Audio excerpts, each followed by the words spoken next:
नमस्कार दोस्तों, मेरा नाम बाई के सारस्वत और आज मैं एक बार फिर से आपका अपने channel study like as an NGO में स्वागत करता हूं। दोस्तों, जैसे कि मैंने बताया था कि मैं सभी कॉम्पिटिटिव एग्जाम के लिए मैथ बेसिक टू एडवांस शुरू करूंगा, जिसमें आपको ऐसी कोई भी दिक्कत आने वाली नहीं है कि कोई भी बुक है, एच डी यादव है या किरण है या आर एस अग्रवाल है या कोई भी अदर बुक है जिसमें से आपको कोई भी क्वेश्चन करने में दिक्कत आए।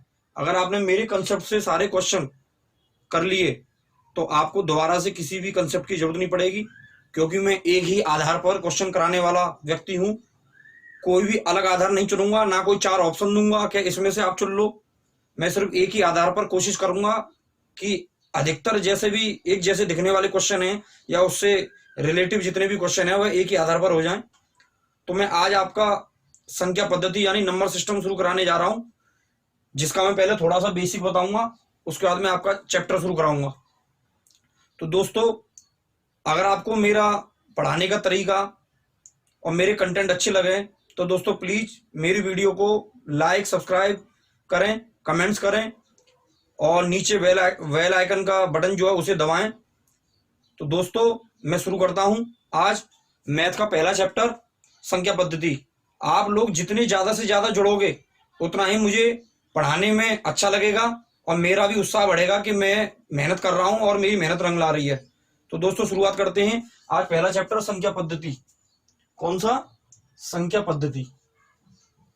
मैं कौन कौन से चैप्टर पढ़ाने वाला हूं शुरुआत में वो सब मैं पहले ही बता चुका हूं। उन सभी को पढ़ाने के बाद फिर हम एडवांस शुरू करेंगे। अभी हम अर्थमेटिक को पहले खत्म करते हैं। तो देखते हैं संख्या पद्धति यानी नंबर सिस्टम।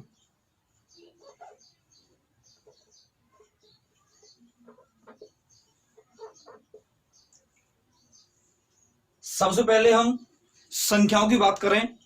अगर हमें संख्याओं के बारे में ज्ञान नहीं है तो हम संख्या पद्धति को नहीं कर सकते हैं।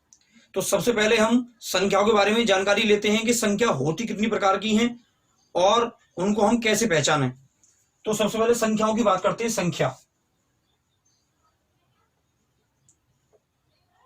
विभिन्न प्रकार की होती हैं।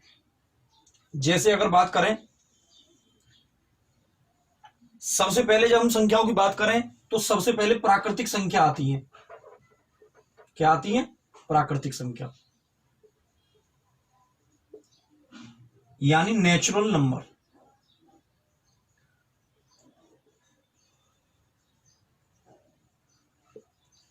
उसके बाद हम दूसरे नंबर पर बात करें कौन सी संख्या आती है, तो प्राकृतिक संख्याओं के बाद आती है पूर्ण संख्या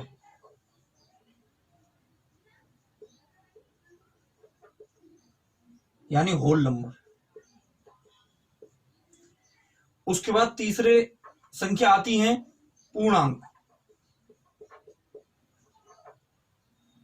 यानी इंटीजर्स। उसके बाद फोर्थ संख्या आती है हमारी सम संख्या यानी इवन नंबर। उसके बाद पांचवें स्थान पर आती है हमारी विषम संख्या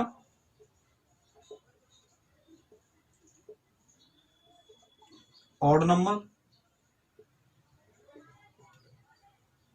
फिर आती है हमारी भाज्य संख्या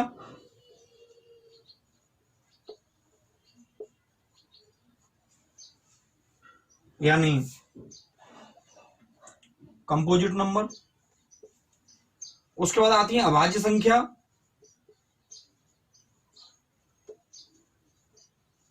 प्राइम नंबर।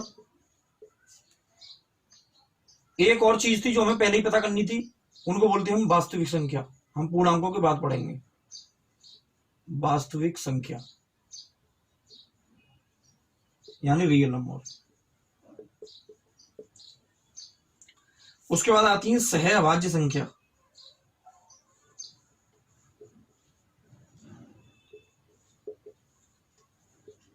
को प्राइम नंबर।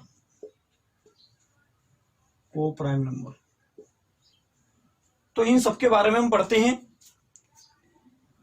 कि ये सारी संख्या कौन कौन सी होती हैं। हम एक एक करके इनके बारे में जानेंगे। सबसे ज्यादा समझें उसके बाद लिखें। लिखने के लिए वीडियो को पॉज करें, उसके बाद लिखें। इतना अधिक हमें समय वेस्ट नहीं करना है, सबसे ज्यादा समझने में ध्यान देना है और उसके बाद फिर लिखना है। तो सबसे पहले हम वास्तविक संख्या से प्राकृतिक संख्या से शुरू करते हैं। इनको जल्दी से जानेंगे, उसके बाद हम सिड्डी बाई सिड्डी आगे की ओर बढ़ेंगे। जैसे हम स्टेप बाय स्टेप आगे की तरफ बढ़ेंगे तभी हमें क्वेश्चन समझ में आएंगे। क्योंकि अधिकतर क्या होता है, आप बेसिक पे कम ध्यान देते हो कि ये तो हम पे आता है, लेकिन ऐसा नहीं होता। क्योंकि बेसिक देखने में आसान लगता है, लेकिन इसके अंदर ही बहुत सारी चीजें ऐसी होती हैं जो हम क्वेश्चनों को करते समय भूल जाते हैं। तो इन बेसिकों पर ध्यान दोगे तभी आपके क्वेश्चन समझ में आएंगे। एक बार भरोसा करें, आगे आप जैसे ही क्वेश्चन हमारे सामने आएंगे मैं कंसेप्ट आपको बताऊंगा और ये सारी चीजें हमें पता होंगी, तब क्वेश्चन करने में बहुत ही आनंद आएगा। एकदम इंटरेस्ट तरीके से, आनंदमय से हम इस गणित को सॉल्व करेंगे। तो दोस्तों देखते हैं, सबसे पहले हम प्राकृतिक संख्या को शुरू करते हैं। तो इसको मैं मिटा देता हूं।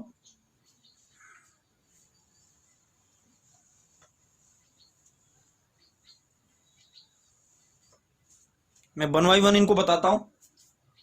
सबसे पहले प्राकृतिक संख्या,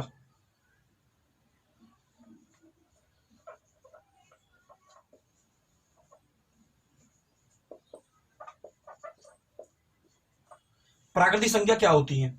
तो दोस्तों प्राकृतिक संख्या यानी नेचुरल नंबर, ऐसे नंबर जिनको हम काउंटिंग के काम में लेते हैं, यानी ऐसे नंबर्स, ऐसी संख्याएं जिनको गिना जा सके, उन्हें हम प्राकृतिक संख्या कहते हैं। तो हम गिनती कहां से शुरू करते हैं? 1 से, और कभी खत्म नहीं होती। 1 2 3 4 और अनंत, ये सारी हमारी प्राकृतिक संख्या हैं, नेचुरल नंबर है। यानी जो भी नंबर हम गिनने के काम में ले लें वो सारी हमारी प्राकृतिक संख्या है। तो गिनने के काम में हम कौन कौन सी संख्याओं को लेते हैं उनके बारे में जानते हैं। एक तो ये सारी संख्याओं को हम 1 से लेके 1000, 100, लाख, करोड़, इन सबको हम गिनती कर सकते हैं।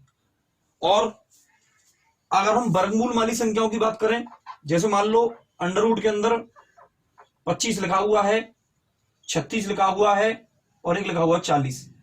अब ये अंडर रूट 25 है, क्या इसका हम वर्गमूल निकाल सकते हैं? अंडर रूट 25 का मतलब है 5 गुणा 5, क्योंकि जब किसी पे वर्गमूल का निशान लगा होता है, ये अंडर रूट लगा होता है, ये आकृति बनी होती है, तो इसका मतलब है अगर पेयर बन गया अंदर, इसके हम फैक्टर करेंगे, गुणनखंड करेंगे, अगर इनका पेयर बन गया तो इसका मतलब ये अंडर रूट खत्म हो जाएगा। और यानी ये पेयर किसका बना? ये बना 5 का, यानी इसका वर्गमूल 5 है। अगर वर्गमूल निकले आया तो समझ लो ये प्राकृतिक संख्या है। अगर वर्गमूल नहीं निकलता है तो ये प्राकृतिक नहीं है। कौन सी है? अप्राकृतिक।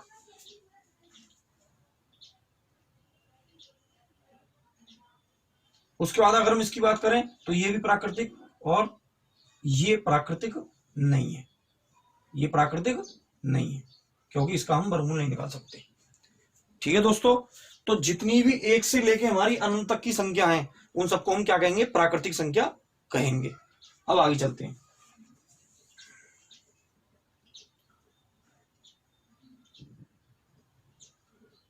उसके बाद आती है हमारी पूर्ण संख्या।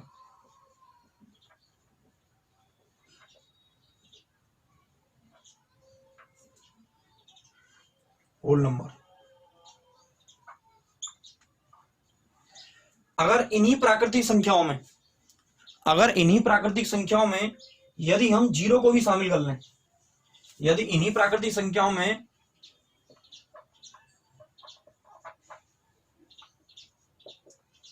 अगर हम 0 को भी शामिल कर लें तो ये सारी क्या बन जाएंगी? पूर्ण संख्या बन जाएंगी। क्योंकि 0 गिनने के काम में नहीं आता, इसलिए प्राकृतिक नहीं होगा, लेकिन 0 पूर्ण संख्या होगा।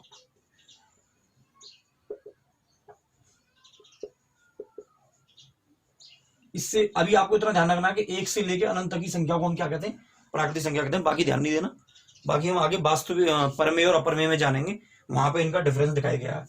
अब पूर्ण संख्या, यदि प्राकृतिक संख्या में 0 को शामिल कर लें तो ये पूर्ण संख्या बन जाती है, ये आपको ध्यान रखना है। तो यहां से एक क्वेश्चन बनता है कि क्या सारी प्राकृतिक संख्या पूर्ण संख्या है? तो देखते हैं क्या सारी प्राकृतिक संख्या पूर्ण संख्या के अंदर आ रही है? हाँ, ये सारी संख्या यहां तक पूर्ण संख्या के अंदर आ रही है, इसलिए सारी प्राकृतिक संख्या पूर्ण संख्या है। सभी प्राकृतिक संख्या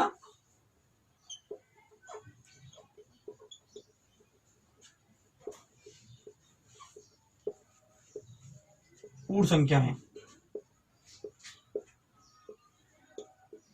उसका क्वेश्चन था क्या सारी पूर्ण संख्या, सभी पूर्ण संख्या प्राकृतिक संख्या है? क्या सभी पूर्ण संख्या प्राकृतिक संख्या के अंदर आती हैं? नहीं आती, इसलिए सभी पूर्ण संख्या प्राकृतिक नहीं है।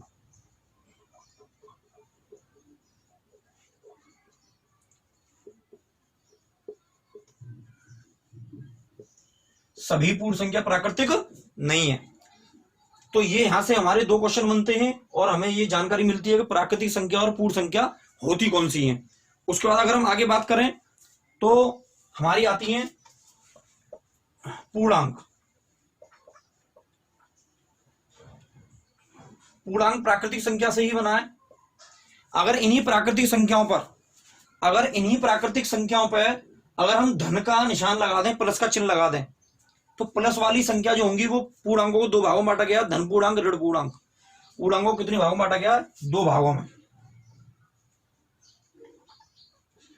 धन पूर्णांक और ऋण पूर्णांक।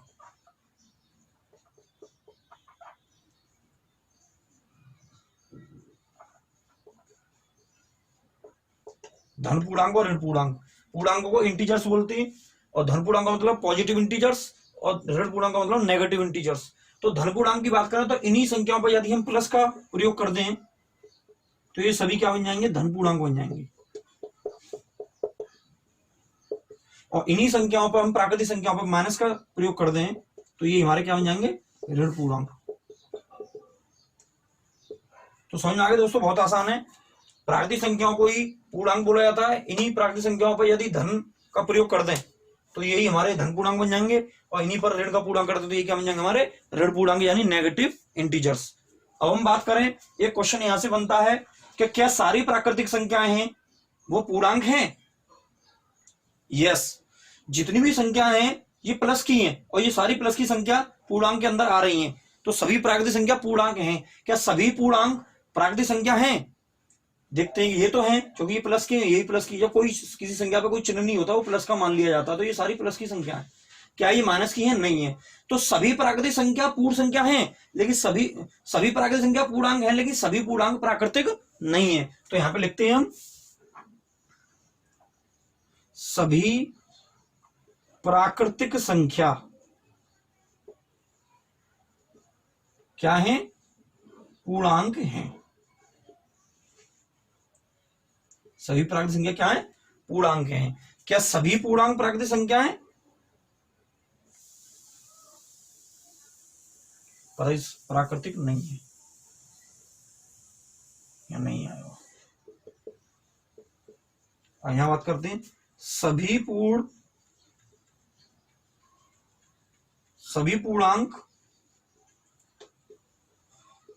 प्राकृतिक नहीं है, क्योंकि उसमें माइनस की भी संख्या आती है।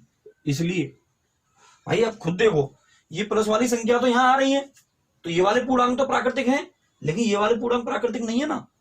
तो पूर्णांक प्राकृतिक नहीं होंगे, सभी पूर्णांक प्राकृतिक नहीं होंगे, कुछ होंगे। अगर ये आ जाए कुछ पूर्णांक प्राकृतिक हैं, हाँ बिल्कुल सही बात है।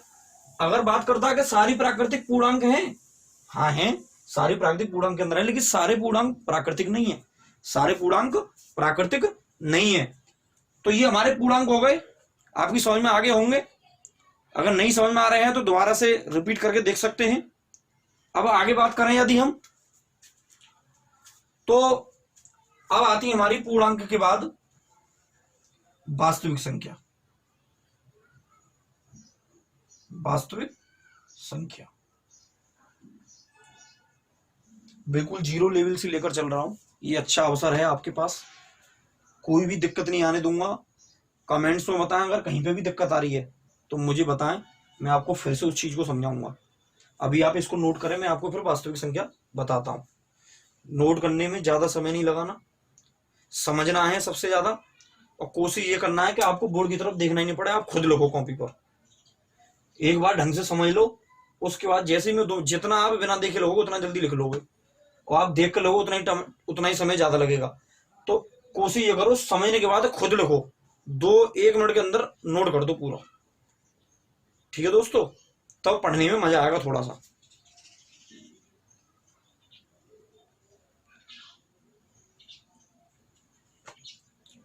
तो इसको मैं रफ करता हूं।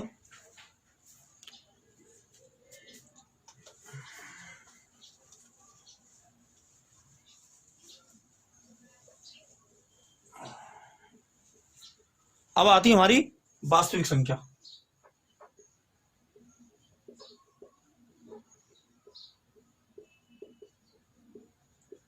यानी रियल नंबर।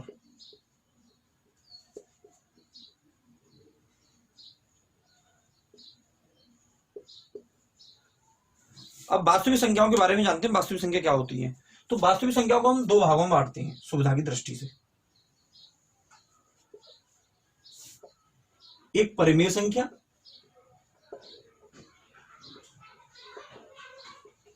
और एक अपरिमेय संख्या।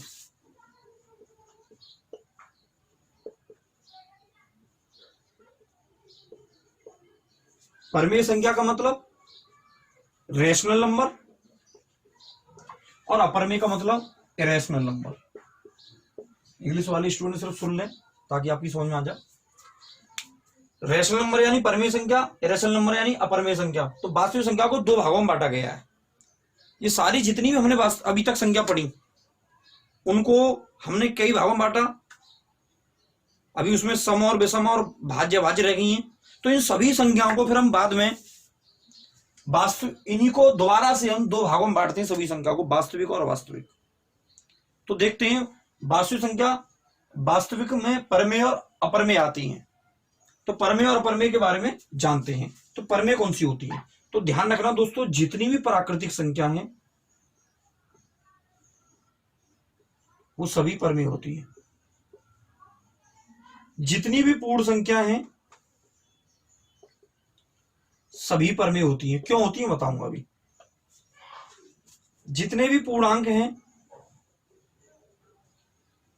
सभी परिमेय, जितनी भी सम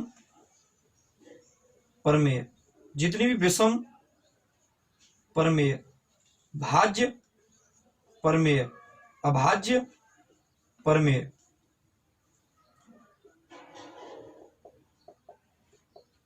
ये सारी परिमेय होती है। अपरिमेय की बात करें इसके बाद करेंगे, पहले हम इनके बारे में जान लें। यहीं पे मैं आपको सम विषम भाज्य अभाज्य के बारे में और बता दूंगा, ठीक है। सहभाज्य में अलग से बताऊंगा, फोर प्राइम नंबर। प्राकृतिक संख्या परिमेय क्यों होती है? परिमेय की एक डेफिनेशन है।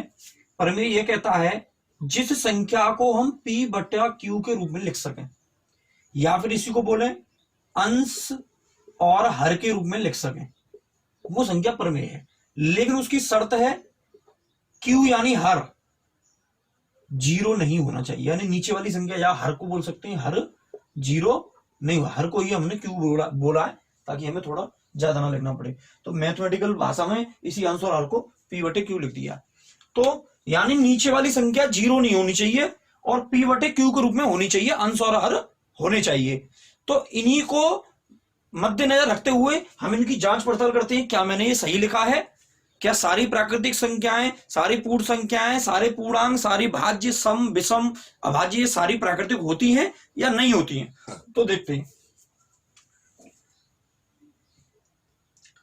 प्राकृतिक संख्या हमने बोला था एक से शुरू होती हैं और अनंत तक जाती है।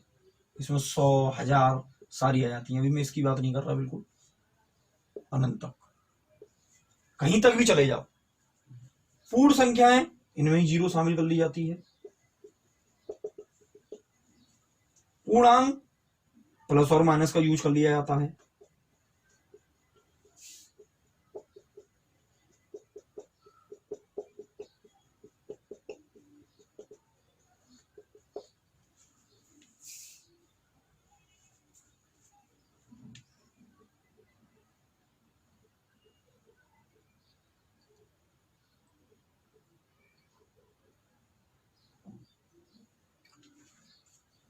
उसके बाद सम, जिनमें दो का भाग जाए,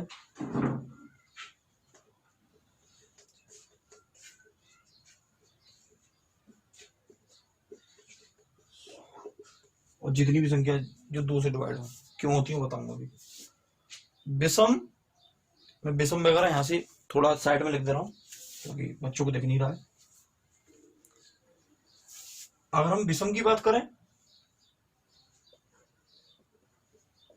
जिनमें दो का भाग ना जाए।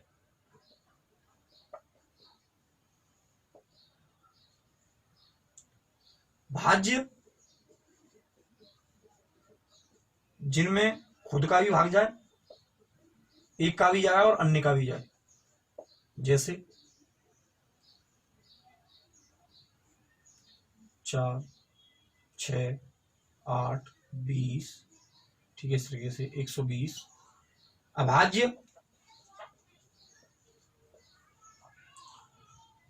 अभाज्य का मतलब है यानी प्राइम नंबर जिनमें खुद का जाए और सिर्फ एक का जाए, वो सारी अभाज्य हैं।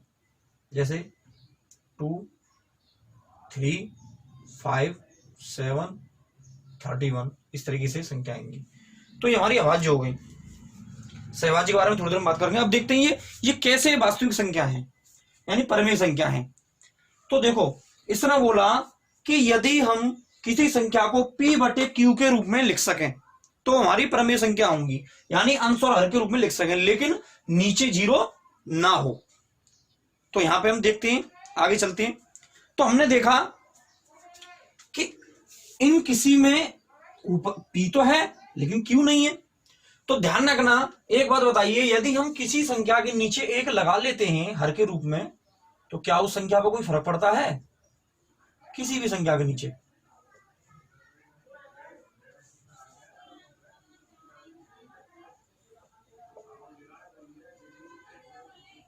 अब ये मैंने इतनी सारी संख्या लिखी, क्या इन पर 1 लगाने से कोई फर्क पड़ा?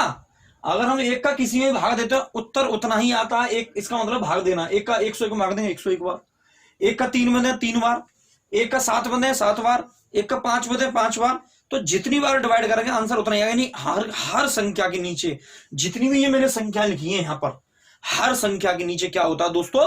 हर संख्या के नीचे 1 होता है। हर संख्या के नीचे क्या होता है?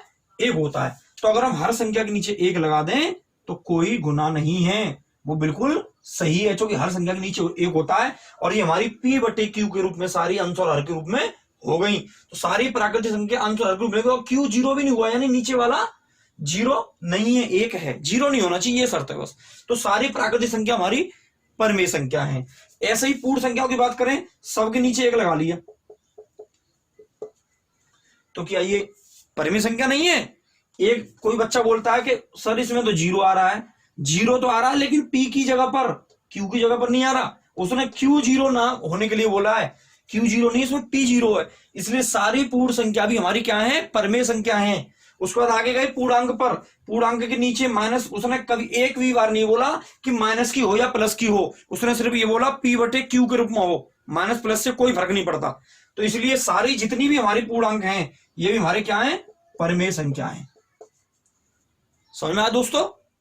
उसके बाद अगर हम आगे जाएं तो हमारी सम संख्या आती है। तो सम संख्या को नीचे भी यदि हम 1 लगा दें तो ये भी सारी क्या हो जाएंगी? परमेय संख्या हो जाएंगी। तो हमें 1 लगाने की जरूरत नहीं है, मैंने आपको एक बार लगा दिया। प्राकृतिक, पूर्ण, पूर्णांक, सम और विषम, भाज्य, अभाज्य, ये सारी क्या है? परमेय संख्या है। एक बात और हमें ध्यान रखने का, एक बार रिवीजन करते हैं क्योंकि मैंने इनको अलग से नहीं बताया। प्राकृतिक संख्या जो 1 से प्रारंभ यानी जिनको गिना जा सके, पूर्ण संख्या प्राकृतिक संख्या में 0 को शामिल कर लिया जाए, पूर्णांक अगर इन्हीं प्राकृतिक संख्याओं पर धन और ऋण के चिन्ह लगा दिए जाएं, पूर्णांक का मतलब है इन पर प्लस और माइनस का चिन्ह लगा दिया है, तो सारी क्या बन जाएंगे? पूर्णांक बन जाएंगे, धन पूर्णांक और ऋण पूर्णांक, प्लस वाले धन पूर्णांक और माइनस वाले ऋण पूर्णांक। उसके बाद सम संख्या जिनमें 2 से भाग चला जाए, ये तो हम छोटी क्लासों से ही सीखते आ रहे हैं कि जिनमें 2 का भाग चले जाए वो सारी कौन सी संख्याएं? सम संख्या। तो सम संख्या को नीचे भी 1 लग गया तो ये भी परमेय संख्या है। विषम संख्या जिनमें 2 का भाग ना जाए, जिनमें 2 का भाग नहीं जाएगा वो कौन सी संख्या है? विषम संख्या। उसके बाद आगे गए भाज्य संख्या। भाज्य संख्या जैसे नाम से लग रहा है जैसे भाग जा रहा हो, यानी जिनमें देखो खुद में तो सबका भाग जाता है, खुद का तो सब में भाग जाता है, 1 का भी जाता है, लेकिन किसी और का जा रहा नहीं जा रहा, ये डिपेंड करता है भाज्य और अभाज्य पर। तो भाज्य वो संख्या जिनमें खुद का भी चला जाए, 1 का भी चला जाए और किसी और का भी चला जाए, वो कौन सी संख्या होंगी? भाज्य संख्या होंगी। जैसे 4 में हमने देखा खुद का जा रहा है 4 एकन 4, 1 का जा रहा है 1 चौका 4, किसी और का जा रहा है, हाँ 2 का जा रहा है। किसका जा रहा है? 2 का। और 2 का इसमें जा रहा है, इसका मतलब ये कौन सी संख्या है? भाज्य संख्या, जो कि इसमें खुद 1 और किसी और का भी जा रहा है। 6 भी ऐसी संख्या है, 1 का भी जा रहा है, 6 का भी जा रहा है, 2 का भी जा रहा है, 3 का भी जा रहा है, बहुत सारी संख्या को जा रहा है, इसलिए भाज्य। तो खुद का भी, 1 का भी और किसी और का भी चला जाए, कौन सी संख्या है? भाज्य संख्या है। उसके बाद आती है अभाज्य संख्या। अभाज्य संख्या में खुद का जाएगा, 1 का जाएगा, लेकिन किसी और का नहीं जाएगा। खुद का जा रहा है, 1 का जा रहा है, किसी और का जा रहा है, नहीं जा रहा। इसका मतलब ये कौन सी संख्या है? अभाज्य संख्या। तो अभाज्य संख्या का मतलब है खुद का चला जाए, 1 का चला जाए और अन्य का भी चला जाए वो कौन सी संख्या है? भाज्य। और जिनमें खुद का और एक का जाए किसी और का ना जाए वो कौन सी है? अभाज्य। तो ये सारी अभाज्य। तो क्वेश्चन आता है सबसे छोटी अभाज्य संख्या कौन सी है? सबसे छोटी अभाज्य संख्या,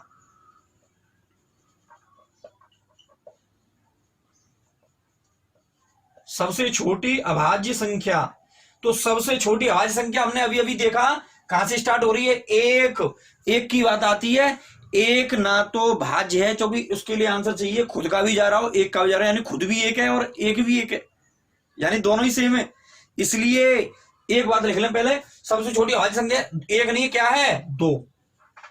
और सबसे छोटी भाज्य संख्या कौन सी है?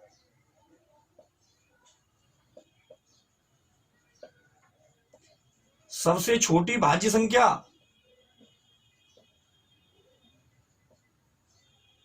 बताइए, सबसे छोटी भाज्य संख्या कौन सी है? वो है 4। समझ में आए दोस्तों? उसके बाद अब हम एक की बात करें तो लिखना एक ना तो भाज्य है और ना ही अभाज्य है। ना तो भाज्य है और ना ही अभाज्य है। तो ये सारी चीजें आपको ध्यान रखनी है। भाज्य, ये क्वेश्चन यहां से पूछे आते, इनमें से कभी नहीं पूछेगा आपसे कि विषम संख्या किसे कहते हैं। ये सारी चीजें बहुत पहले के टाइम की हैं, जब नौकरी मिलना बहुत आसान था। आज नौकरी मिलना इतना कठिन इसलिए है क्योंकि क्वेश्चन वहां से पूछा जाता है जहां से आप सोच भी नहीं सकते। तो ये आपको ध्यान रखना है, कभी आपसे इनकी परिभाषा नहीं पूछेगा, अंदर से पूछेगा कि छोटे सबसे छोटा पूर्ण संख्या कौन सी है? तो 0। सबसे छोटी पूर्ण संख्या कौन सी है?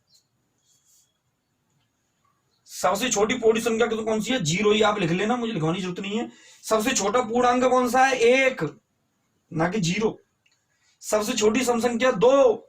सबसे छोटी विषम संख्या कौन सी है? 1। यहां 1 आएगी। सबसे छोटी विषम संख्या 1 है, ठीक है। सबसे छोटा पूर्णांक कौन सा है? 1। सबसे छोटी पूर्ण संख्या कौन सी है? 0। सबसे छोटी प्राकृत संख्या तो खैर जानते ही हो। सबसे छोटी सम संख्या 2, सब जानते हैं। सबसे छोटी विषम संख्या 1, ना कि 3। बहुत से बच्चे मैंने देखा गलत उत्तर लगा के आते हैं, 3 लगा देते हैं। और सबसे छोटी अभाज्य संख्या भाज्य संख्या कौन सी है? 4। और सबसे छोटी अभाज्य संख्या कौन सी है? 2, ठीक है। और एक क्या है? ना तो भाज्य और ना ही अभाज्य है। तो आप चाहो तो इसे नोट कर सकते हो दोस्तों। उसके बाद मैं आगे चलता हूं। उसके बाद में अभी परिमेय संख्या को थोड़ा सा और बताऊंगा। अभी परिमेय संख्या थोड़ी सी और है, तभी हमें अपरिमेय की परिभाषा समझ में आ गई, जब हम अपरिमेय को पूरा डिटेल से जान लेंगे। तो जल्दी से नोट करें, स्क्रीनशॉट लेना चाहे स्क्रीनशॉट ले लें, साइड में हो जाता हूं।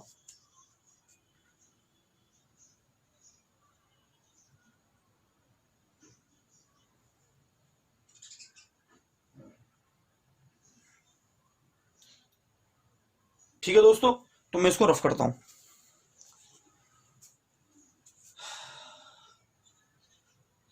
पुश कर कर अगर रह जाए तो पुश कर कर देख सकते हो।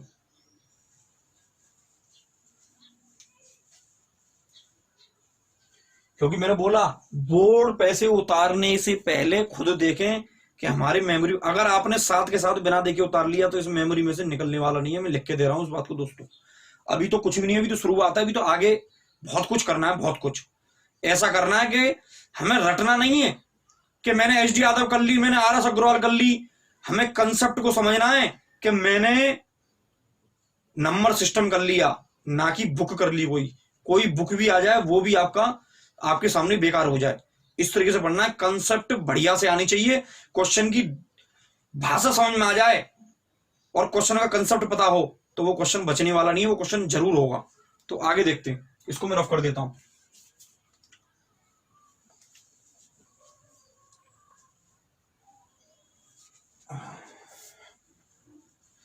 तो हम प्राकृतिक को और जानते हैं थोड़ा।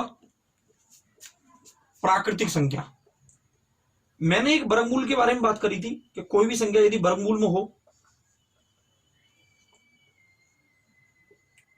तो वो सारी संख्याएं प्राकृतिक होंगी, और जो वर्गमूल में नहीं है वो प्राकृतिक नहीं होंगी। तो इसका वर्गमूल कितना आएगा 2, क्योंकि ये 2 का स्क्वायर है, 2 का गुणा 2 में करते एक पेयर बनेगा और अंडर रूट खत्म हो जाएगा, एक पेयर का एक आ जाएगा। यानी जब पेयर बनता है वर्गमूल के अंदर तो उसमें से एक पेयर का एक ही आता है, और अगर एक पेयर बन गया तो समझ लो अंडर रूट खत्म है। अभी हम वर्गमूल घनमूल नहीं सीख रहे, सिर्फ ये समझ लो इसका पेयर बनना है कि नहीं। पेयर बनना है तो प्राकृतिक संख्या ही होगी, वो परमेय संख्या होगी, ना कि अपरमेय। समझ में नहीं आया? कब अपरमेय होगी वो भी बताऊंगा मैं, जब भी तो मैंने इसको अलग से लिखा है। तो ये 2 का वर्ग है, ये 5 का वर्ग है, ये 6 का वर्ग है, ये किसी का वर्ग है? ये किसी का ही वर्ग नहीं है। तो इस तरीके की संख्या जिनका वर्गमूल ना निकले वो कैसी होंगी? अपरमेय होंगी। इस तरीके की संख्या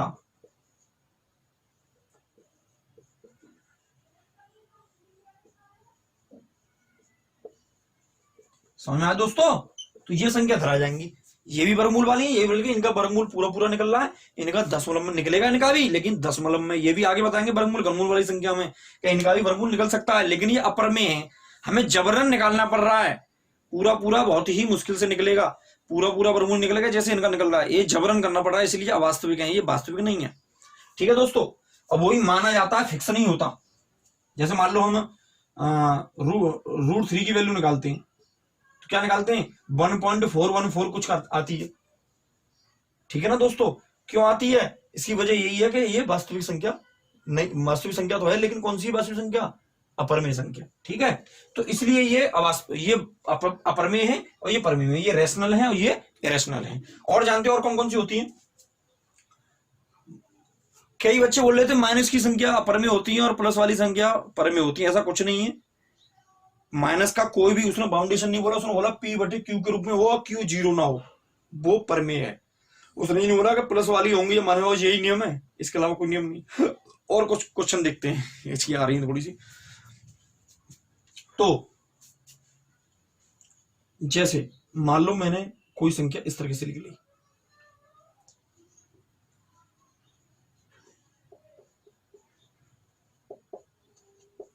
अगर दशमलव वाली संख्याओं की बात करें तो ये परमेय है का नहीं, ये वाली बात करते हैं। तो दशमलव संख्याओं की यदि हम बात करें दोस्तों तो ये परमेय कब होंगी? देखो ध्यान से, अगर दशमलव के बाद कहीं जाकर अगर संख्या रुक जाए, अगर दशमलव के बाद कहीं जाकर संख्या रुक जाए तो वो कौन सी होगी? वो परमेय होगी दोस्तों। कौन सी होगी? परमेय। अगर दशमलव के बाद कहीं पर नहीं रुकती है तो वो कौन सी होगी? मान लो कहीं रुक ही नहीं रही, कहीं तक भी ले जाओ,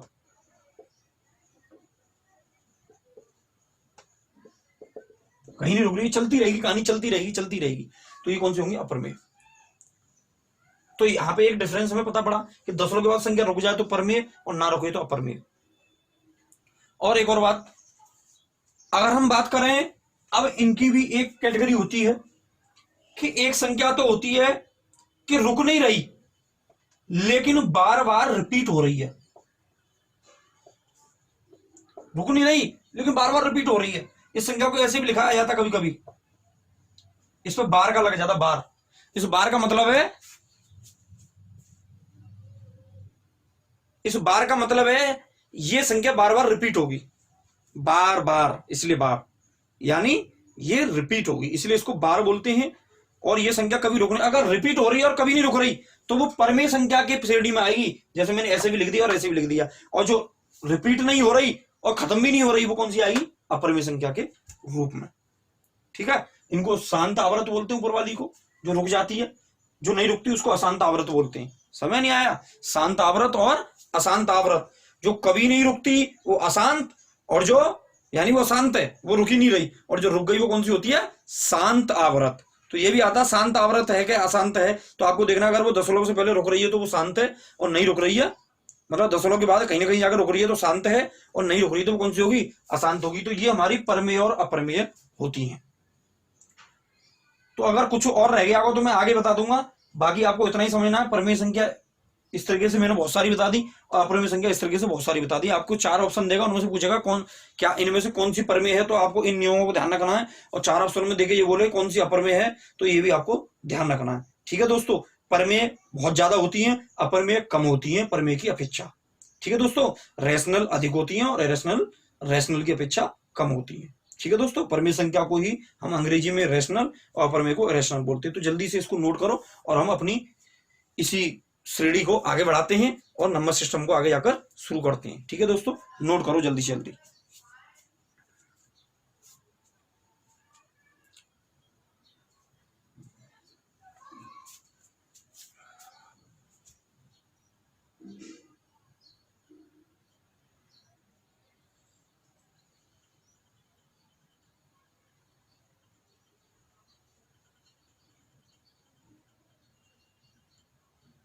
ठीक है दोस्तों, तो मैं इसको रफ करता हूं और आगे हम चलते हैं अब अपने नंबर सिस्टम की। और जो भी बाकी के और कॉन्सेप्ट होंगे मैं बीच बीच में बताता रहूंगा, आपको उस तरीके से बताऊंगा। मैं एक साथ सारे कॉन्सेप्ट बता दूं तो आप भूल जाओगे, क्योंकि बीच में क्वेश्चन टकराएंगे, तो हमें भूलना नहीं है। जैसे ही क्वेश्चन आना है कॉन्सेप्ट बताना है, क्वेश्चन आना है कॉन्सेप्ट बताना है। कॉन्सेप्ट बताऊंगा, टाइप बाई टाइप क्वेश्चन कराऊंगा, हर टाइप का पहले कंसेप्ट बताऊंगा, उसके बाद में टाइप शुरू कराऊंगा। ध्यान से देखें, बहुत समय बीत चुका है, अभी तक कुछ भी नहीं कर पाए। ये समय आया है, कोरोना की वजह से परेशानियां हो रही हैं बेशक, लेकिन इस समय को हमें वेस्ट नहीं जाने देना। हमें इसमें डट के मेहनत करनी है, ताकि हमें आने वाले समय में मैथ वाली चीज को तो हम साइड में कर दें। बाकी चीजें तो हम पढ़ लेते हैं जैसे भी, मेहनत करके, लिख के, रट के, लेकिन मैथ को करना बहुत मुश्किल है। इसलिए मैथ को ये समय, इस आज का जो टाइम है, ये दोबारा वापस नहीं आने वाला। किसी को खुशी के मौके पर, किसी को दुखी के मौके पर, किसी को इससे बहुत सारी परेशानियां हैं, लेकिन हमें परेशानियों को भी हमें अपनी फायदे में बना देना है। यानी इससे हमारा उद्देश्य की पूर्ति हो जाए, हमें अपने लक्ष्य की प्राप्ति हो जाए। यानी इन्हीं परेशानियों को हमें अपने दुखों को सुखों में बदल देना है हम, ताकि ये सारी कोरोना के टाइम खत्म हो तो हम खुश रहें। हम अपनी सोच के बड़ा अफसोस ना हो कि हमने अपना पूरा समय ऐसे ही वेस्ट कर दिया। हमें खुशी मिले कि हमने पूरा समय अपना मेहनत करने में लगा दिया। एक बार डट के मेहनत कर लो दोस्तों, आपके सामने मैथ ढेर हो जाएगा आपके सामने। जो आज से पहले आप मैथ से डरते थे, आने वाले समय में आप मैथ को बुक रख दिया करोगे किसी के सामने और बोला करोगे पूछ, कहां से पूछना है। तो तब तक ऐसी कंडीशन नहीं आ जाए और क्वेश्चन खुद ना बनाने लग जाओ, तब तक ये समझ लेना आपका मैथ बेकार है। रटने से कुछ नहीं होता, परीक्षाएं भी पास नहीं होती रटने से। जब पेपर सामने आता है ना, तो घिग्गियां बन जाती हैं, घिग्गियां। ठीक है, अच्छे अच्छों की बोलती बंद हो जाती है। जो ढंग से मैथ को कर लेगा, कंसेप्ट अच्छे होंगे, उसको क्वेश्चन बनाना आता होगा, क्वेश्चन की लैंग्वेज पढ़ना आता होगा, वही मैथ के पेपर को कर सकता है। बाकी जब करके आते हैं तब तो बोलते हैं सब कि हाँ हमारा सही होगा सही होगा, लेकिन जब नंबर आता है ना तो बताते भी नहीं है कि मेरा उसमें नाम ही नहीं है। ठीक है दोस्तों, तो आगे बढ़ते हैं। लेकिन ऐसा नहीं होगा, आप मेरे साथ जुड़े रहें, आप देखना खुशखबरी दोगे, मिठाइयां लेके आओगे मेरे पास, मिठाइयां, और मैं बहुत खुश होऊंगा कि मेरी मेहनत सफल हो गई। ठीक है दोस्तों, तो आगे चलते हैं। अब हम नंबर सिस्टम की बात करते हैं। नंबर सिस्टम का हम टाइप बाय टाइप क्वेश्चन कराएंगे। ठीक है, मैं बहुत सारी बुक लेके आया हूं और अलग से क्वेश्चन टाइप बाय टाइप निकाल के लेके आया हूं कि कौन कौन से टाइप मुझे कराने हैं आपको। ठीक है दोस्तों, तो सबसे पहले हम टाइप शुरू करते हैं। टाइप फर्स्ट में क्या होता है?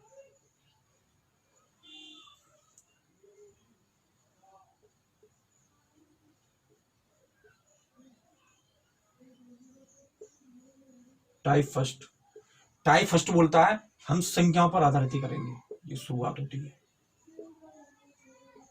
संख्याओं, यहां लिख देता हूं टाइप फर्स्ट, संख्याओं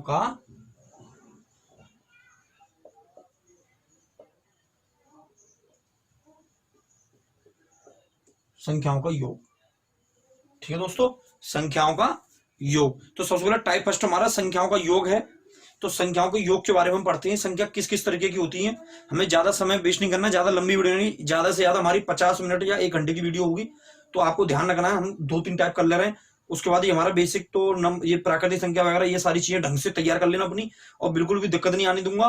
बिल्कुल भी ढंग से पढ़ो, 1 घंटा कब गुजर जाएगा आपको पता भी नहीं लगेगा। ठीक है दोस्तों, तो अब आगे करते हैं संख्याओं का योग किस तरीके से करते हैं। तो देखो सबसे पहले मैं दोस्तों मैं ये बताता हूं कि संख्याओं का योग हम क्लासों में कैसे करते थे। अगर समझ में आ जाए अच्छी बात है, नहीं आए तो उससे आगे आने वाला जो कॉन्सेप्ट है वो तो अच्छे से समझ में आ जाएगा। जिनके समझ में क्लास वाला मेथड आ जाए तो और अच्छी बात है, अगर नहीं आता तो उससे आगे वाला बिल्कुल परेशान ना हो कि ये हमारी समझ में नहीं आ रहा, उससे अगले वाले पे ध्यान दें, बिल्कुल बहुत अच्छे से समझ में आएगा, उसका तो कोई तोड़ ही नहीं है। तो सबसे पहले मैं मेथड दो नहीं बता रहा, मैं बेसिक बता रहा हूं क्लास का, और एक मेथड बताऊंगा आगे, बस उसके अलावा कुछ नहीं। वो मेथड तो होगा ही सबके लिए, और बेसिक उन बच्चों के लिए जिन्होंने मेहनत करी है क्लास में। और अगर वो बच्चे जिन्होंने मेहनत नहीं करवाई किसी कारणवश, उनकी गणित में कमजोर थे, अगर वो भी ध्यान से देख लें, तभी मैंने 0 लेवल से शुरू किया है, तो उनको भी मैथ में दिक्कत आने वाली नहीं है। तो दोस्तों मैं शुरुआत करता हूं सबसे पहले संख्या किस तरह की होती है, तो देखो दोस्तों, हम उन संख्याओं का योग आसानी से कर सकते हैं। हम एक चैप्टर पढ़ते थे अपने मैथ में 10th क्लास में, समांतर श्रेणी। समांतर श्रेणी,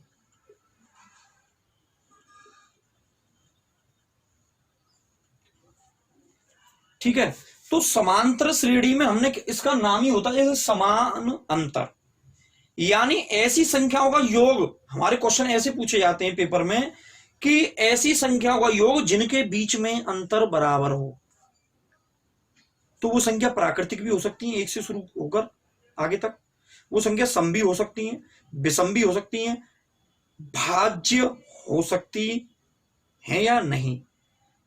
देखो ध्यान रखना दोस्तों, यहां पर संख्याओं का योग भाज्य और अभाज्य का कभी नहीं पूछेगा। इसकी वजह क्या है, भाज्य संख्या हमारी 4 से शुरू होती है।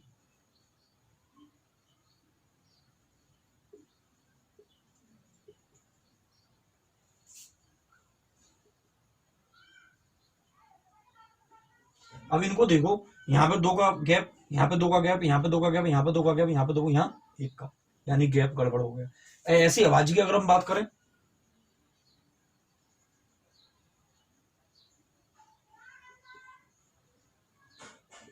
अब यहां देखना, 1 का गैप, 2 का गैप, 2 का गैप और 4 का गैप, यानी भाज्य और अभाज्य कभी भी समांतर श्रेणी नहीं हो सकती।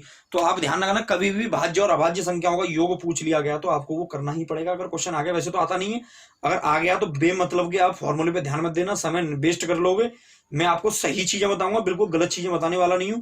भाज्य और अभाज्य संख्याओं को योग आपसे कभी नहीं पूछेगा, पूछेगा तो आपको खुद करना ही पड़ेगा अलग से, ठीक है। पूछेगा तो ऐसा पूछेगा ताकि आपको दिक्कत ना आए, और दिक्कत आए भी तो आपको अलग से ही करना पड़ेगा। उसमें कोई भी फॉर्मूला यूज मत करना जबरदस्ती। बनाने वाले बहुत सारे बना देते हैं, लेकिन कहीं ना कहीं जाके वो फॉर्मूला फेल हो जाता है। मैं आपको गलत रास्ते पे नहीं लेकर जाऊंगा। इनके अलावा जितनी भी संख्याएं आती हैं, इनके अलावा जितनी भी संख्या आती हैं जिनके बीच में अंतर बराबर हो, उन संख्याओं का योग हम आसानी से कर सकते हैं। तो अगर हम संख्याओं का योग करें तो उसके लिए क्या क्या चीज होनी चाहिए। मेन, सबसे पहले समान अंतर हो, समान अंतर, जिसे हम दूसरी भाषा में सार्वांतर भी बोल देते हैं, या इंग्लिश में बोले तो डिफरेंस।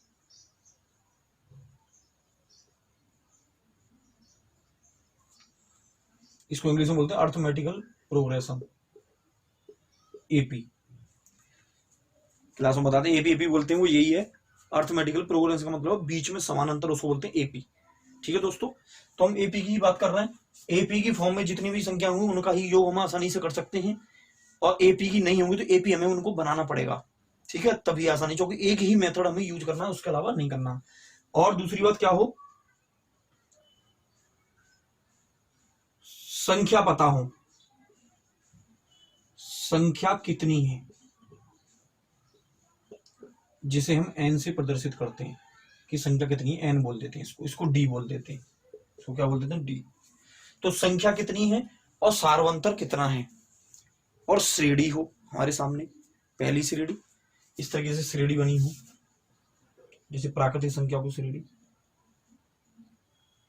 और इस तरह से 60 तक की संख्या दे दी इसने, क्या दे दी इसने, 60 तक की संख्या दे दी। अब ये बोलेगा कि बताइए योग, बताइए इसका योग क्या है, ठीक है दोस्तों। अब दूसरी श्रेणी दे दी उसने सम की, और ये दे दी उसने मान लो 100 तक। विषम की दे दी,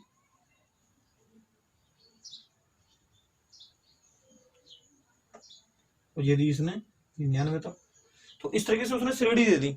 अब इनके बीच में हमने देखा सबके बीच में क्या है, समान अंतर है कि नहीं है, सभी के बीच में क्या है, समान अंतर है। 0 से भी दे सकता है वो, कोई दिक्कत नहीं, पूर्ण संख्या भी दे सकता है, पूर्ण संख्या भी दे सकता है, ठीक है। अभी हम शुरुआत कर रहे हैं, इसलिए आपको ये सारी चीजें समझ में आनी जरूरी है। तो मैं इनको एक अलग अलग तरीके से नहीं बताऊंगा, मैं एक ही मेथड से बताऊंगा। सबसे पहले मैं क्लासों में जिस मेथड का यूज करता था उसके बारे में बताता हूं। इस तरीके से श्रेणी आएंगी, ठीक है दोस्तों। तो ये इसकी पहचान है, ये पहचान मैंने बताई है आपको क्या क्या होना चाहिए।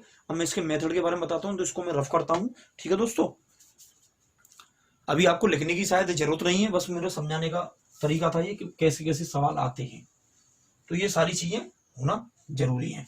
तो हम एक नंबर देखते हैं। मैंने मान लो एक प्राकृतिक संख्या ले ली,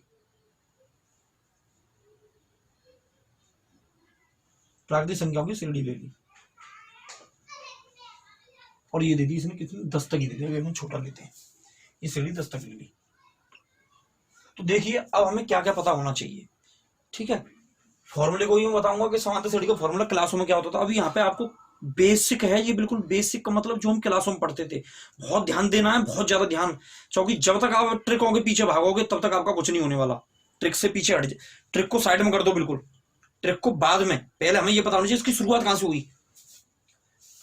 अब हमने देखा कि यहां पे हमें पहला पद, एक चीज और पता होनी चाहिए, यहां पे पहला पद और आखिरी पद, ये भी पता होना चाहिए। ये चीजें जहां हमें मालूम होंगी वहां हमें योग करना बहुत आसान होगा। ठीक है दोस्तों, तो देखते हैं क्या होता है। अब हम देखते हैं हमारा फॉर्मूला क्या है समांतर श्रेणी का। मैं यहां लिखता हूं SN बराबर N/2 ब्रैकेट में 2A प्लस ब्रैकेट में N-1 और D, ये हमारा फॉर्मूला है योग। इसका मतलब है सम ऑफ संख्या। S का मतलब सम और N का मतलब संख्या। सम का मतलब योग, N का मतलब कितनी संख्या है, यानी टोटल संख्याओं का योग। N का मतलब कितनी संख्या है, 2 A का मतलब है पहली संख्या यानी पहला पद। N कितनी संख्या है, और D का मतलब क्या है, सार्वंतर। मैंने बताया था D का मतलब क्या है, सार्वंतर, और N का मतलब बताया था कितनी संख्या है। तो ये सारी चीजें इस फॉर्मूले में दे रखी हैं। ठीक है दोस्तों, तो देखो एक चीज और होती है दोस्तों, सूत्र में जितनी भी चीजें होती हैं उनमें से यदि किसी चीज के बारे में पूछ रहा है तो बाकी सारी चीज, जिसके बारे में पूछ रहा है उसको छोड़ के बाकी सारी चीजें उसे देनी पड़ेंगी। ठीक है दोस्तों, जैसे कि इसमें क्या बोला, इसने योग बोला, यानी SN पूछ रहा है, तो उसने N का मान दिया होगा, पहला पद दिया होगा, N का मान दिया होगा और सार्वंतर दिया होगा, है क्या नहीं दोस्तों। अगर उसने मान लो योग पूछ लिया और N भी नहीं दिया, तो हम मान लो इन दोनों को थोड़ी पूछ रहा है वो। अब N कैसे निकालेंगे हम, N तो जरूरी है, यहाँ पे भी रखना पड़ेगा, यहाँ पे भी रखना पड़ेगा। यहाँ पर मान लो SN पूछ रहा है और N तो दे दिया, D नहीं दिया, सार्वंतर नहीं दिया, श्रेणी नहीं दी, तो कैसे कर लेंगे। तो एक चीज निकालने के लिए बाकी सारी चीजें देनी पड़ेंगी। तो देखो दोस्तों कैसे करते हैं। अब हम क्वेश्चन को करते हैं, ध्यान से देखना दोस्तों, मैं आगे करूंगा। N कितना है यहाँ पर, सबसे पहले तो N का पता करते हैं कितनी संख्या है। तो देखो 1 से शुरू हो रही है और 10 तक जा रही है, तो N की वैल्यू कितनी होगी बेटा, 10। N की वैल्यू कितनी हो गई, 10 हो गई। ठीक है, उसके बाद हमने बात करी किसकी, उसके बाद बात करी हमने A की। A का मतलब पहला पद, तो पहला पद कितना है इसमें बेटा, 1,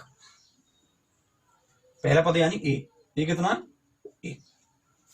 उसके बाद हमने देखा क्या मिलना, क्या पता करना है हमें, D का मतलब सार्वंतर। तो प्राकृतिक संख्याओं के बीच में हमेशा कितने का अंतर होता है, 1 का। कितने का अंतर होता है बेटा, 1 का। समझ नहीं आ रहा, प्राकृतिक संख्याओं के बीच में हमेशा किसका अंतर होता है, 1 का अंतर होता है। अब हम इसका योग करते हैं, इसी से मैं 2-3 क्वेश्चन कराऊंगा, और उसके बाद 2-3 क्वेश्चन जब हो जाएंगे उसके बाद मैं बताऊंगा कि इसको हम आसानी से कैसे कर सकते हैं, जो हमें एक मेथड यूज करना है।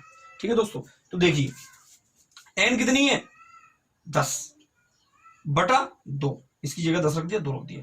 2 गुणा A का मतलब पहला पद कितना है, 1, प्लस ब्रैकेट में N संख्या कितनी है, 10 माइनस 1, और D का मतलब कितना अंतर है, 1। अब इसको सॉल्व करते हैं।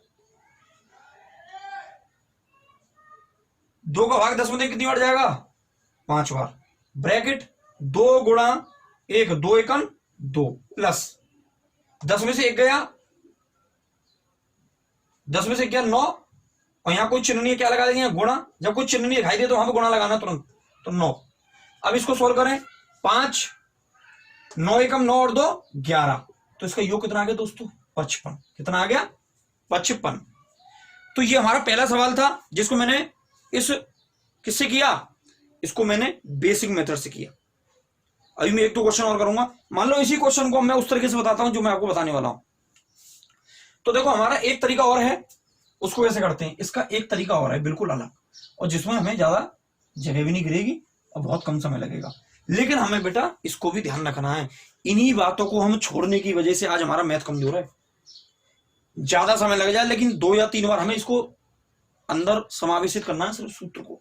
और सूत्र में क्या चाहिए हमें, ये संख्या चाहिए, और ये संख्या हमारी कहां मिलेंगी, इस श्रेणी के अंदर, और उनको इसमें रखना है। और गुणा भाग आपको नहीं आता तो आप पर धिक्कार है, मैथ को छोड़ देना। अगर जोड़ घटा गुणा भाग भी नहीं आते तो जोड़ गुणा भाग होंगे तो इस सूत्र से हम इस सवाल को कर सकते हैं। तो देखो बेटा, अब मैं इसको करता हूं, इसका एक सूत्र और होता है, क्या होता है, जिससे हम आसान कहते हैं। तो देखिए, फर्स्ट संख्या प्लस लास्ट संख्या बटा, यहां पर आएगा बटा 1, सारवंतर आएगा यहां पर, क्या आएगा, सारवंतर, और इंटू कितनी संख्याएं n।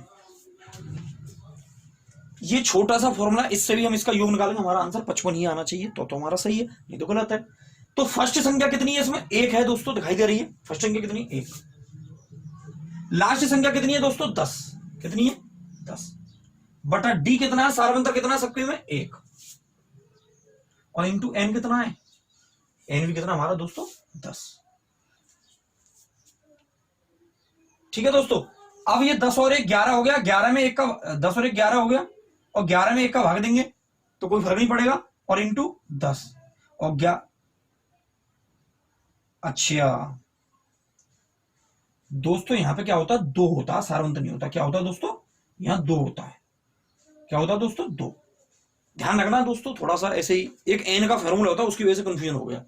एन का सूत्र बताऊंगा, कभी कभी ऐसा होता है हमें लास्ट की संख्या नहीं मालूम होती, तो हम कैसे पता करेंगे एन कितनी है। ठीक है, तो इसलिए वो वाला फॉर्मूला था, उसमें सारवंतर दिया होता है।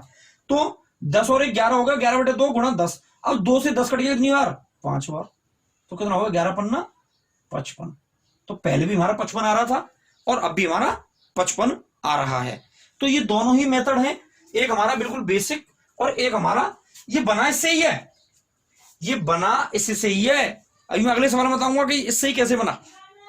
ठीक है दोस्तों, तो ये आप नोट कर लो, और अगला सवाल मैं बताता हूं आपको।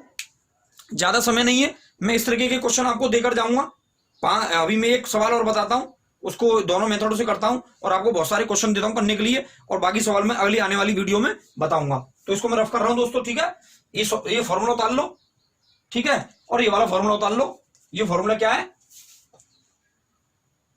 फर्स्ट संख्या, यहां पर मैं हिंदी में लिख दूं, पहली संख्या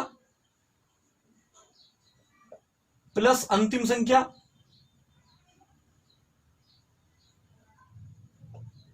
अपॉन सारवांतर, यानी बीच में अंतर कितना है, और इंटू यहां लिखते हैं एन। ठीक है दोस्तों, एन, ध्यान रखना, यहां इंटू क्या लिखते हैं और एन लिखते हैं, इंटू एन। तो ये संख्या होती, हमारा फॉर्मूला होता है पहली संख्या प्लस अंतिम संख्या अपॉन सारवंतर और इंटू एन।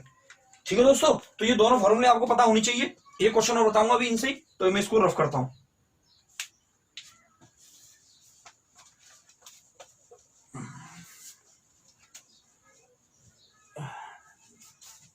अब मैं एक श्रेणी उतारता हूं, बहुत सारे क्वेश्चन आएंगे इसमें, अभी तो शुरुआत है, बहुत कठिन भी आएंगे, बहुत आसानी से हम उनको कर पाएंगे। ठीक है दोस्तों, तो एक क्वेश्चन नोट लेता हूं, मैं नोट कर दे रहा हूं यहाँ पे क्वेश्चन, पहले क्वेश्चन उतार लो, फिर मैं उनसे एक क्वेश्चन करा दूंगा।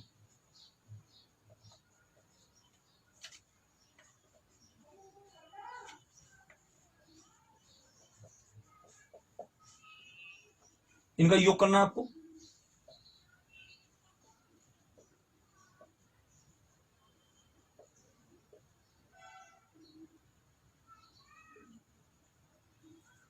इनका योग करना है,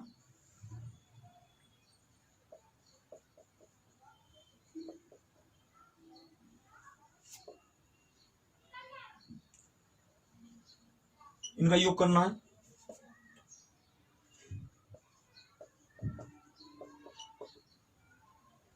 इनका योग करना है,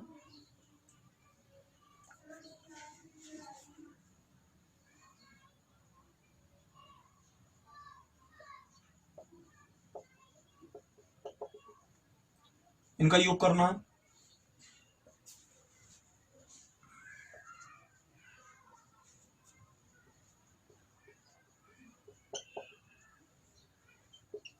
इनका भी योग करना है।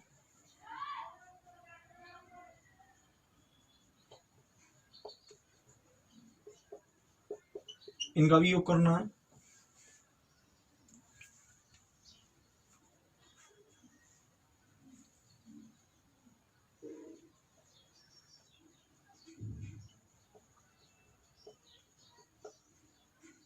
इनका भी योग करना है। दोस्तों मैंने आपको ये 1 2 3 4 5 6 7 8 और 2 क्वेश्चन और देता हूं।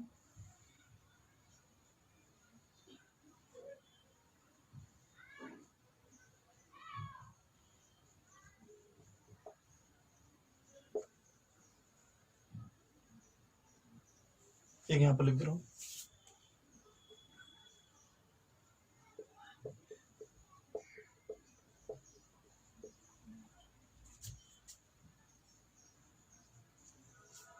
और इनका भी योग करना है।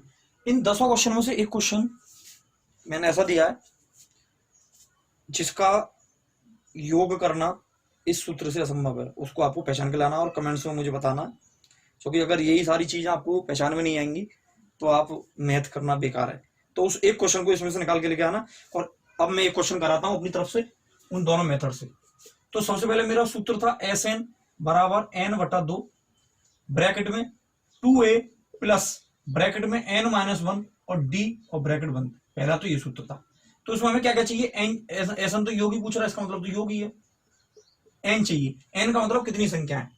तो मैं इसी क्वेश्चन को ले लेता हूं, ठीक है दोस्तों, ये थोड़ा सही है इसमें। अब इसमें आपने देखा 200 लास्ट में और तुरंत आप क्या कर दोगे? 200 संख्या है, लेकिन नहीं, मैं एन की वैल्यू भी निकालना बताऊंगा, लेकिन आगे। अभी मैं एन की वैल्यू नहीं, अभी आप थोड़ा इसमें दिमाग लगाइए। यहां से मैं कैसे बता पड़ा कितनी संख्या है? आप ये लगा लो 200 यहाँ पे टोटल 200 हो गई, लेकिन कितनी गायब है? 100 गायब है ना। 101 से पहले कितनी गायब हो गई? 100 गायब हो गई, नहीं हो गई? तो 200 में तो 100 गायब हो गई, कितनी रह गई? 100। तो एन की वैल्यू कितनी हो गई? 100। ठीक है दोस्तों, 200 संख्या है लेकिन गायब कितनी है? 101 से शुरू हो रही है, 100 तक की संख्या तो है ही नहीं इसमें। तो 100 तो माइनस हो जाएंगे, तो 200 में तो 100 ही तो रहेंगे। तो एन की वैल्यू कितनी आई? टोटल संख्या 100 ही तो हुई। अब ब्रैकेट में 2a, ए का मतलब पहला पद। पहला पद हमें यही लेना है, ये नहीं कि एक को ले लोगे एक तो गायब है, वो नहीं है। पहला पद हमें यही लेना है। पहला पद कितना है? पहला पद है हमारा 101, तो 101 ले लेते हैं प्लस n।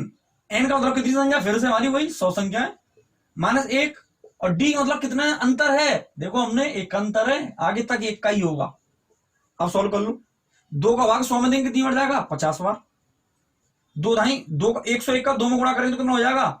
2 एकम 2, 2 का 0 0, 2 एकम 2 प्लस 100 में से क्या? 99, 99 का यहाँ कोई चिन्ह गुणा तो 1 है। 100 में देखिए 99, 99 एकम 99। अब 50 गुणा 200, 2 में 99 जुड़ जाएंगे, तो 9 और 2 11 का 1 हासिल लगा 1, 9 और 0 9, 9 और 1 10 की 0 हासिल लगा 1, 2 और 1 301 हो गया। 50 का 301 में गुणा कर दे रहे हैं। तो 0 का भी रोक लो, 0 को हम बाद में लगा देंगे, हम सिर्फ 5 का गुणा कर ले रहे हैं। 5 एकम 5, 5 का 0 करेंगे 0, 5 या 15 और आगे हमने एक 0 छोड़ दी थी, वो यहाँ पे आ जाएगी। तो ये इसका हमारा योग आ गया। ठीक है दोस्तों, समझ में आ गया? बहुत आसान है। इन सभी क्वेश्चनों को इस मेथड से करना, फिर करने की जरूरत नहीं है, ये सूत्र आपको याद हो जाएगा। अब हमारा वो वाला मेथड जो हमने अलग से लिखा था, तो उसमें क्या लिखा था हमने? पहली संख्या प्लस अंतिम संख्या बटे सार्वंतर और गुणा n। तो पहली संख्या कितनी है हमारी? 101। अंतिम संख्या कितनी है? 200। सार्वंतर कितना सबके बीच में? 1 का अंतर है। कितने का अंतर है दोस्तों? 1 का।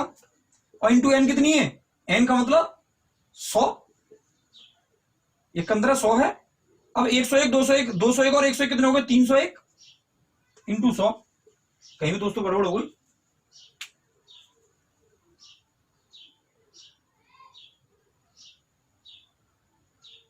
नहीं, सार्वंतर नहीं लेना, हम 2 लेना। क्या लेना दोस्तों? मैंने पहले ही बताया था, 2 लेना। क्या लेना है? 2। अब 2 से 100 कट गया कितनी बार? 50 बार। और 50 का इसमें अभी हमने गुणा किया था 301 में। भाई 301 ये जोड़ के 301 हो गया। और नीचे 2 था, 2 का भाग 100 में दिया 50। अच्छा यहाँ पर ले लिया, 2 ले लिया, 100 भी ले लिया, 2 का भाग 100 में दिया 50 हुआ। 50 गुणा 301 में कितना आएगा? वही आ जाएगा 15,050। अगर आपकी समझ में नहीं आया हो तो मैं आगे फिर से बता दूंगा। और ये वाले दोनों मेथड मैंने आपको बता दिए 2 क्वेश्चनों में। ठीक है दोस्तों, तो अब आपका कोई भी सवाल नहीं छूटेगा। ठीक है, और मैं अपनी क्लास को यहीं पर अब मैं समाप्त करता हूं। ये सारे क्वेश्चन आपको करने हैं। ठीक है, कोई दिक्कत नहीं है दोस्तों इसमें। पहली संख्या 101, अंतिम संख्या 200, नीचे क्या लेना है 2, सारांश नहीं लेना, क्या लेना है 2 ही लेना है, इंटू एन। एन कितना है, टोटल संख्या हमने बताई थी 200 तक है, 100 गायब है तो 100। ठीक है, 101 और 200 कितने हो गए 301, नीचे 2 और फिर गुणा 100 और है। 2 का भाग 100 काट सकते नहीं काट सकते ऐसे, क्योंकि नीचे का मतलब भागी तो दे रहे हैं। 2 का 100 भाग दी 50 और 50 का गुणा 301 में अभी भी किया था हमने, कितना आया 1550। देखो लास्ट वाली चीजें एक जैसी लग रही है ना, यानी इस फॉर्मूले से ये निकला है। मैं अगली वीडियो में बताऊंगा कैसे निकला है। तो ये सारे क्वेश्चन आपको करने हैं जितने भी ये सामने हैं, या तो इनका स्क्रीनशॉट ले लीजिए। ठीक है दोस्तों, और या फिर इनको नोट कर लीजिए जल्दी से। मैं 1 मिनट का टाइम देता हूं और वीडियो को समाप्त करता हूं। तो दोस्तों अगर आपको मेरी ये वीडियो अच्छी लगी हो, मेरे पढ़ाने का तरीका अच्छा लगा हो, तो प्लीज मेरे चैनल को लाइक करें, कमेंट्स करें, सब्सक्राइब करें। और दोस्तों अगर आप मेरा साथ दोगे तो मैं लिख के देता हूं, इस चीज का वचन देता हूं मैं आपको कि आपको कभी मैथ में दिक्कत नहीं होने दूंगा। दोस्तों कभी दिक्कत नहीं होने दूंगा। आप खुद कहोगे मुझसे कि ये इतने कठिन कठिन क्वेश्चन जो हमें इतनी आसानी से होने लग गए, बिल्कुल भी दोस्तों बिल्कुल भी दिक्कत नहीं होने दूंगा, बिल्कुल भी दिक्कत। एक बार भरोसा करें मुझ पर। मैं पहली बार मैं कभी यूट्यूब पर सोचा नहीं था कि मैं मैथ के क्वेश्चनों के लिए मैं बच्चों को वीडियो बनाऊंगा। पहले मैं पॉलिटी वगैरह की छोटी मोटी वीडियो बनाता था, लेकिन मेरा मैथ मेन सब्जेक्ट मैथ है। ठीक है दोस्तों, फिजिक्स है, मैथ और साइंस है मेरा मेन सब्जेक्ट। ठीक है, लेकिन मैं मेहनत सभी सब्जेक्ट में करता हूं। तो दोस्तों मैं इस बात का आपको वचन देता हूं, प्रॉमिस करता हूं कि आपको कभी दिक्कत नहीं होने दूंगा। एक बार मुझसे जुड़े, मैं ज्यादा से ज्यादा क्वेश्चन आपको प्रैक्टिस के लिए दूंगा। ज्यादा से ज्यादा क्वेश्चन, आपको कोई भी बुक करने की जरूरत नहीं पड़ेगी। और जब आपको बुक उठा भी लोगे ना, तो ये सारे क्वेश्चन आपको बुक में मिलेंगे। और मैं उससे भी ज्यादा, बुक से भी ज्यादा क्वेश्चन कराऊंगा आपकी प्रैक्टिस। समय ज्यादा लगेगा, रहने दो, कोई दिक्कत नहीं है। मेरे साथ प्रैक्टिस करने में और ज्यादा आनंद आएगा आगे से। अभी तो मैं क्वेश्चन करा रहा हूं, अभी कल जब मैं थोड़े से और कॉन्सेप्ट बता दूंगा तो आपसे क्वेश्चन करवाऊंगा, और आप देखो तुरंत चुटकियों में आंसर दोगे। ठीक है, तो मैथ वाले ये भूत को साइड में कर दो और मेरे साथ मेहनत करो। ठीक है, बस दोस्तों आपसे मुझे कुछ नहीं चाहिए, सिर्फ लाइक, कमेंट्स और सब्सक्राइब चाहिए, और बेल आइकन का जो बटन है उसको दबा दीजिए। ठीक है दोस्तों, तो मैं अपनी क्लास को यहीं समाप्त करता हूं, आपसे अलविदा लेता हूं। ठीक है दोस्तों, तो ये आपने नोट कर लिया होगा। ठीक है दोस्तों, तो अब आगे आने वाली वीडियो में हम आगे इससे आने वाले सवालों को जो थोड़े इससे लेवल अच्छा होगा उनको हम करेंगे। और अगर किसी बच्चे का अगर समझ में नहीं आया तो कोई भी परेशानी वाली बात नहीं है, कोशिश करें। देखो दोस्तों, ये नहीं है आपने क्वेश्चन पढ़ा, आपकी समझ में नहीं आ रहा और गलती कर दी। मैंने कुछ क्वेश्चन शुरुआत में कराए, उन क्वेश्चनों को देखिए। वीडियो मेरी ये डाउनलोड हो जाएगी यूट्यूब पर आज। तो अगर समझ में नहीं आ रहा तो उसको देखिए, तब भी समझ में नहीं आ रहा फिर भी कीजिए, गलत कीजिए, कोई दिक्कत नहीं है। अगर गलतियां नहीं करते तो आज हम पर साइकिल चलानी नहीं आती। जब हम 10 बार गिरते हैं तभी हमारे पास साइकिल चलानी नहीं आती है। साइकिल अगर चलाना सीखना होता था किसी को, आजकल तो साइकिलें दिखाई नहीं देती सब। तो बाइक भी अगर हम चलाते थे तो कई बार गिरते थे। तो दोस्तों जब तक हम एक्सपेरिमेंट करेंगे, प्रैक्टिकल नहीं करेंगे किसी चीज को, तब तो हम पे कुछ नहीं होने वाला। तो अगर गलत सवाल हो रहा है तो उनको करो, गलत करो, कोई दिक्कत नहीं है। और देखो कल अगर आज आप गलत करोगे तो कल आप वो क्वेश्चन ऐसा घुसेगा दिमाग में कि कभी भूलने वाले नहीं हो। ठीक है दोस्तों, गलतियां करो, गलतियां करने से ही हमें सबक मिलता है। अगर हमें दुख नहीं होगा तो हमें सुख की भी पहचान नहीं होगी। तो थोड़ा दुख को भी प्रकट करो, सुख मैं आपके साथ हूं, मैं आपको वादा करता हूं, आपको पीछे नहीं रहने दूंगा। अच्छे धुरंधर आपके सामने खड़े होने से डर जाएंगे, डर कि किस आदमी से पाला पड़ा है। ठीक है दोस्तों, तो मैं अपनी बाड़ी से यहीं अलविदा लेता हूं, और जो मैंने आपसे मांगा है सिर्फ वही मुझे चाहिए और कुछ नहीं चाहिए। दोस्तों मेरा साथ दें, मैं आपके साथ हूं रात दिन 24 घंटे। मेरा नंबर है, अगर आपको कोई भी दिक्कत होती है मैं यहां लिख दे रहा हूं अपना नंबर 8630847705। कोई भी क्वेश्चन अगर आपको पूछना है तो मेरे इस नंबर पर मैसेज करें उस क्वेश्चन को।